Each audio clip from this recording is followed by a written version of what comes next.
What's up, Nabs? It's Platinum TDX, the Dragon Xtreme, and welcome to another Dragon Ball Xenoverse video. And today, I'm going to be talking to you guys about what a sequel could do for Xenoverse and overall the things that Xenoverse lacks on. And today, I'm here with a special guest. I'm going to allow him to introduce himself. Hey guys, I am Royalty from TNKG, basically aka Tsuki no Kami Gaming, and I'm happy to be here. Thank you for having me with this video, man. Appreciate it.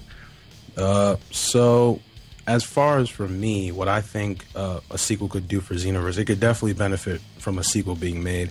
I believe that this game was kind of like, you know, for testing waters, like seeing what this game could do right and what it obviously is not going to do well on.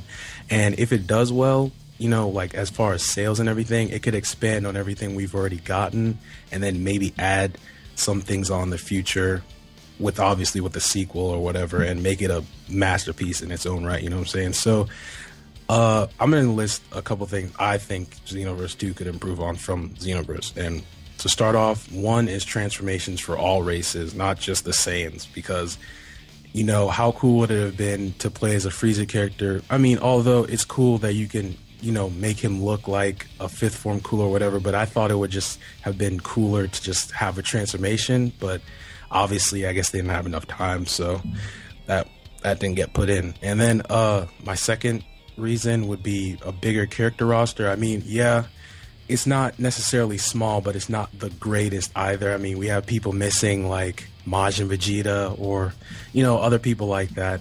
And including movie characters along with giant characters. I'm not sure if you've seen, but that video where like people had modded like Xenoverse and someone was playing as like a grade 8 baby and they were like stomping on Goten. But anyway, yeah, I thought that would have been pretty cool.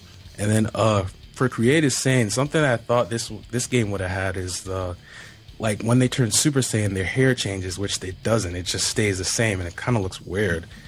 And along with that, Super Saiyan 3, I mean, I heard rumors that maybe it would come as DLC, but I don't really think that's going to happen, to be honest. And then my last my last thing that I was thinking is more diverse ultimate attacks. Like what I mean by that is like for pre-existing characters, why does Super Saiyan 4 Goku have a blue Kamehameha? It doesn't make any sense. He should have Dragon Fist or something. I don't understand that. Like almost. Oh, sorry. What were you gonna say? Oh, I was gonna say, and why does Future Trunks have a bully attack as his ultimate? Like, why doesn't he have like Shining Sword Slash or like a big burning attack or something like that? Like, why does any variant of a preset character, except for like early on characters, have some sort of bully attack? And it's not even strong. Exactly.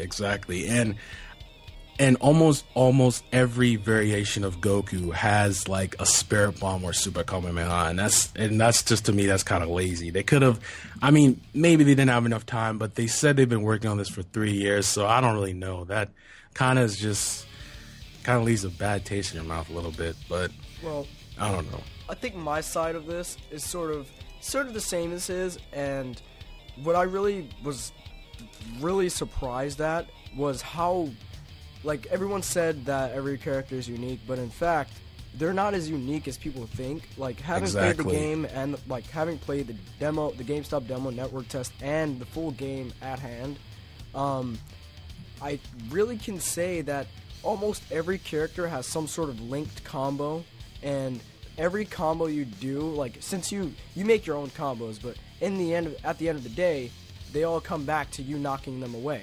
So they have to somehow link those combos back together to link them and like to make them knock away, which I really don't like. I wish you could just like leave your opponent staying there. Like, and I'm gonna make a connection here. Raging Blast 2, if you did square, square, square, triangle, that would like do a stomach punch and it will leave them stunned, and then you could follow up with another combo and then knock them away. But in this game, it's sort of like every combo knocks them away, unless you stop your combo.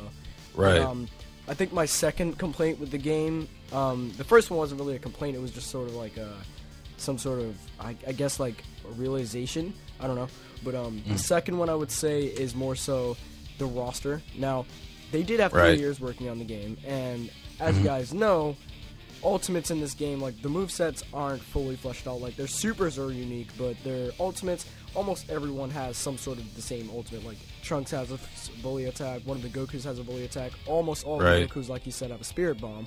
Yeah.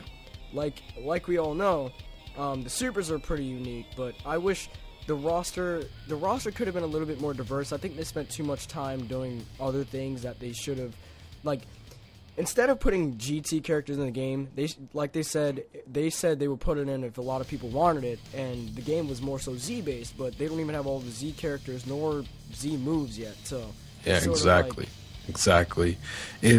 It's like I forget whose video I was watching, but they made a good point. Like, if you were to take away the GT stuff, like, what kind of roster would you be left with? It's kind of like it kind of shakes your head. You kind of, I mean. To a certain extent, like, I've spoiled the game for myself. I watched some of the story. I know what the story is like, and it looks awesome. But, I mean, for purposes of, like, you know, having things happen the way they do in the story, I realized that it wouldn't make sense to add those characters into the roster. But some people, including myself, like to play as those other characters. You know what I'm saying? So, I mean, I'm pretty sure I saw a mod where someone was playing as a first or imperfect form of Cell, and it was like... It looked as though he was going to be a part of the game, but they just cut it out. And it was like, what?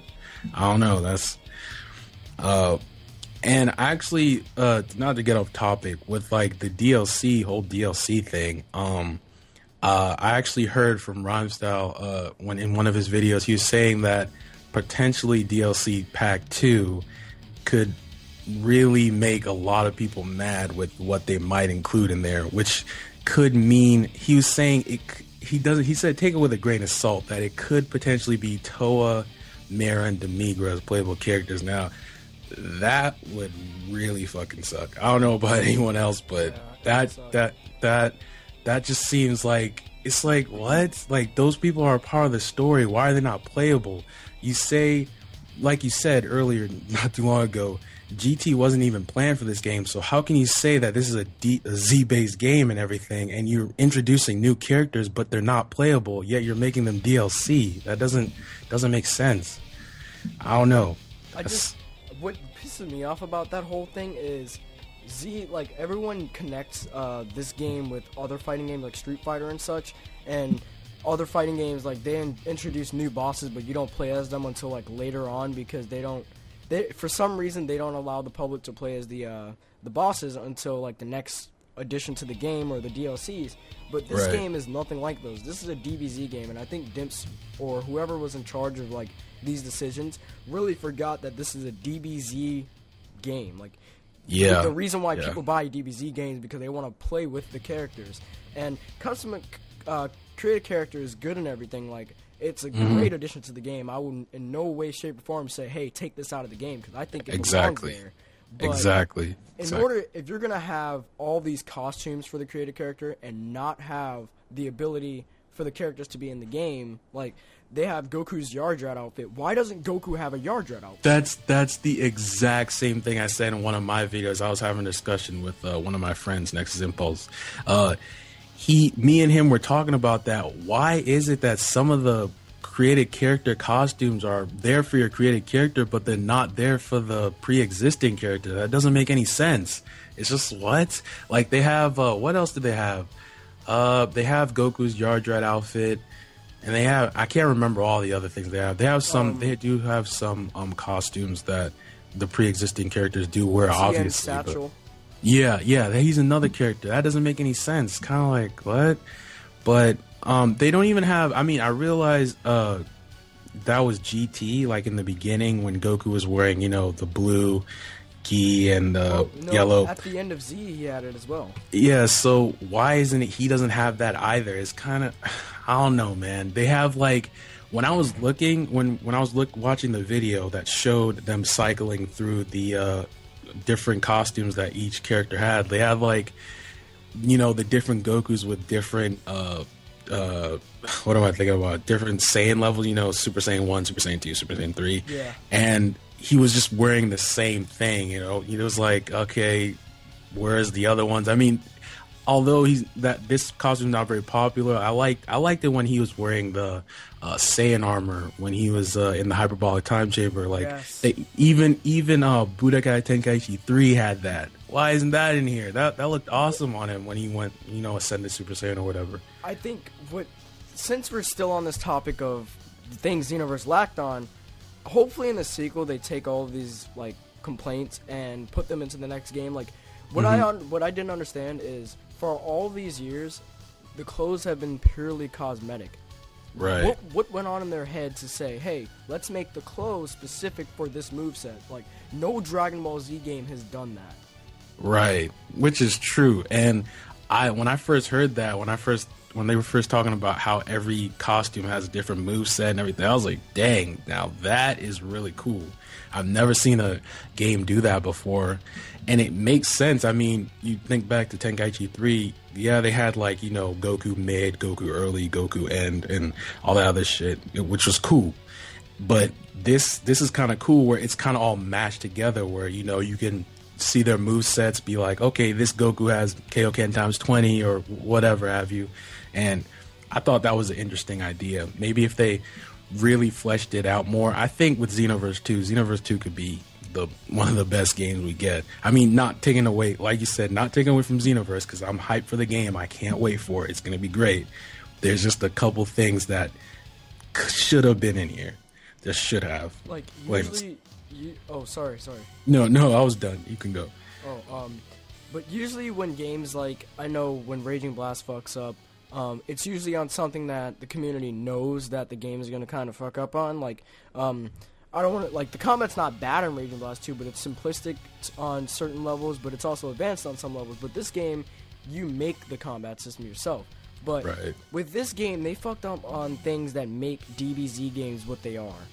Like, the transformation system, to me, was cool in theory, but I think they should have really fleshed out on what they were doing with it more. Like, Goku, there's different costumes for Goku, like variations. So, one costume has Super Saiyan 2, while the other one just has Super Saiyan or Super Saiyan 3. But in most occasions, the Super Saiyan one, I don't think you can be the Buu Saga Goku with just Super Saiyan. It's only Super Saiyan 2. And then goes to Super Saiyan 3. Right. So that's kind of like they sort of took away what DBZ was to a lot of fans, and a lot of the things that are supposed to be just there for our amusement aren't there for amusement anymore. It's there for like them to keep us on lockdown. And another thing, like, I'm branching out to something else. What they did with the creative character, they kind of limited it a lot. Like, they said, oh, the creative character is going to be amazing, and without a doubt, it's up there, but it's definitely a step up from Ultimate Tenkaichi, let me tell you. Yeah, Ultimate Tenkaichi, that was a horrible game. Horrible. Like, but they still limited us on a lot of things that they shouldn't have been limited on. Like, why can't we color all of the clothes? Yeah, when I found that out from, was it Sergio who did that? I think it was, because he had made a video and he's like, yeah, some of these aren't like colorable. Like Goku's costume, you can't change the color of that. I was like, what? I swore they said that you could be able to change everything. I guess it just didn't work out. I don't know. And then like Vegeta's armor and all that stuff, I don't think you can change that. It's just only certain special things you can change, which kind of suck, but it is what it is, I guess. Also, the Super Saiyan hair, like, really? All this time, and also the hairstyles you can choose from. There's like 5. Like, what is this? Yeah, exactly. And see, this is what I'm saying is, like, when I say, like, when you transform, like, I saw a video where it showed all the transformations with all the hairs, and they literally stay in the same position. Now, granted, there's really no difference between Super Saiyan and Super Saiyan 2, except, electricity, and maybe the hair gets a little bit more spiky or whatever, but when you go from Super Saiyan, like, take for instance, they have Android 18s here. I even think they have Trunks here, if I'm not wrong, or maybe that's 17s here. But I'm pretty sure in Ultimate Tenkaichi, when you transform and you had like something close to like Android 17's here or Trunks' here, it literally went up like it should. Why does it in this game just stay as it is and just turns yellow goldish? It looks kind of weird.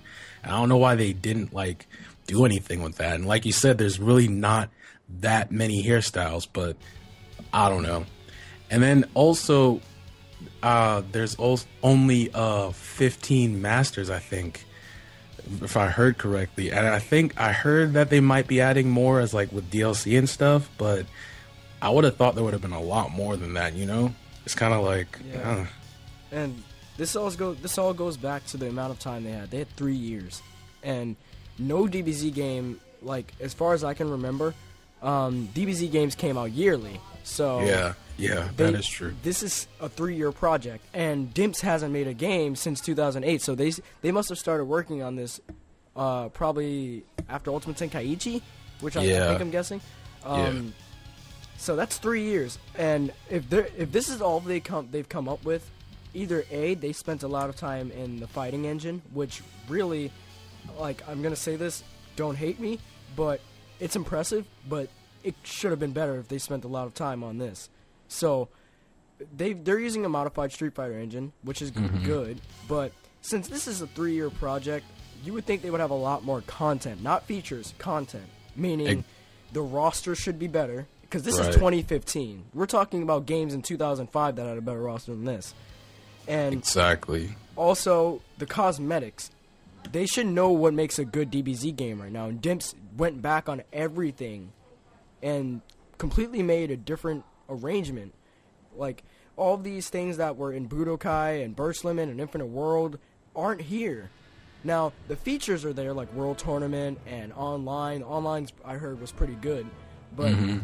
there's tons of features you can do, but the content there, it kind of limits what you do with the features because there's not a lot of people to play as, and your creative characters, you can only have 8 slots, and mind you, most of them, like let's say the Arcosian, they don't have a transformation, and Saiyans are the only ones with transformations, and you can't change the moveset. So this 3-year project, I think they mainly spent working on design of the game instead of actually making the game. Right. Yeah, and I have to agree because really, like you said, it's 3 years. So how is it that this isn't better than, or it should have been what it is what we want, but there's just so many things that aren't just not right. And it's like, you should have had this fleshed out roster, just, almost everyone we can think of. I mean, I could settle, okay, if they had everyone from Z and, I would have thought they would have been like costumes or something, but nope. And it's just like, what? I don't know, man. I mean, for what we're getting, it's gonna be a great game. Don't get me wrong. Yes, it's gonna be good. It's gonna be a great game. I would have been perfectly fine if they took Raging Blast 2's roster and added the GT characters that they are doing now, and Miruto and Amigra and so on and so forth. But this, like, how do you go from, alright, so let's see. Raging Blast 1 had a good roster, decent amount. Extremely limited movie characters, but decent roster. Raging Blast 2 came in, Z characters up the ass, and movie characters. Bam. Shablam. All you had to do was add GT characters, and that would have been the best roster ever, because no Frieza Soldier, and we didn't have to worry about all those useless characters. Everyone in that roster, people played as. But, and going on to Ultimate Tenkaichi, they took a huge step backwards, and they left out a lot of characters, and now in Xenoverse, they are leaving out the same characters that Ultimate Tenkaichi left out, and they're leaving out characters that should have been in the game. But, exactly. And not to cut you off, but I remember I was watching one of your videos, and I think it was a discussion, and I remember you saying how cool would it have been for them to, instead of having, I understand Frieza soldiers are there as horde mode, but do they really need to be playable? I mean, a pool, Larsberry, really? I mean, how cool, like you said, how cool would it have been to fought against like millions, okay, not millions, it's over-exaggeration, but millions of the meta coolers. Now that mission, that would be so sick, just to play with your friend, trying to get to, down to cooler and take care of them. That would have been so sick, but I don't think anything like that's going to happen. Not in this game, at least. Yeah. So hopefully Xenoverse 2 fleshes all this out for us, but my name's Platinum TDX, Dragon Xtreme, and this has been Tsuki no Kami Gaming. I memorized the name. Wow. Thank you, man. I appreciate that. But yeah, if you guys want to see me do more collabs with Tsuki no Kami Gaming, leave it in the comment section down below. Also, check him out. His link will be in the description below. He's a cool YouTuber. But yeah, so see you guys later. Yeah, bye.